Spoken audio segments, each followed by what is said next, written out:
তোমরা কেমন আছো? আশা করি সবাই খুব ভালো আছো। তো আবারও একটা নতুন ভ্লগ নিয়ে তোমাদের সঙ্গে চলে এসেছি। তো আমি কিছুদিন আগে একটা ভিডিওতে বলেছিলাম যে আমি রাইডে যাব। দেখো চলে এসেছি রাইডে, বাট বেশি বড় রাইডটা হচ্ছে না, ছোট।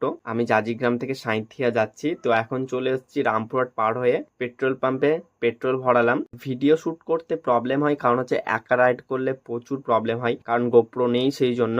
তো ফোনে শুট করি, তো দাঁড়িয়ে দাঁড়িয়ে ভিডিও শুট করতে হয়। এটা হচ্ছে ভাষা ব্রিজ, সাঁইথিয়া ঢোকার আগে। তো ভাষা ব্রিজ পার হয়ে সাঁইথিয়া চলে এসেছি। তো আগের ভিডিওগুলো যারা দেখোনি অবশ্যই দেখে এসো। আজকের ব্লগটা ছোট্ট হলো, বেশি বড় না। আর এইদিকে দেখো বুনু অরেঞ্জ পান্ডাতে চেপে গেছে। তো অরেঞ্জ পান্ডা পুজোতে এসেছিল, তারপর অনেকদিন পর সাঁইথিয়া এলো অরেঞ্জ পান্ডা। অরেঞ্জ পান্ডাকে নিয়ে একটু রাইড হবে। তো তারপরে বেরিয়ে গেলাম একটু বন্ধুদের সঙ্গে তো আড্ডা দিতে। তো এদের সাথে অনেকদিন পর দেখা। তো এরা হচ্ছে চেন্নাইয়ের ফ্যান, আর আমি হচ্ছি ব্যাঙ্গালোর। তো ওটাই বলছিলাম যে দেখ দেখ, আরসিবি আরসিবি।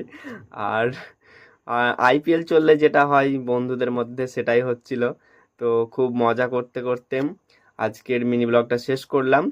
আর পরে খুব ভালো ভালো ভিডিও আসছে, অবশ্যই তোমরা দেখো। আশা করি তোমাদের খুব ভালো লাগবে। তো আপাতত সুস্থ থাকো, ভালো থাকো, টাটা। আমি এখন বন্ধুদের সঙ্গে আড্ডা দিই, আর তোমরাও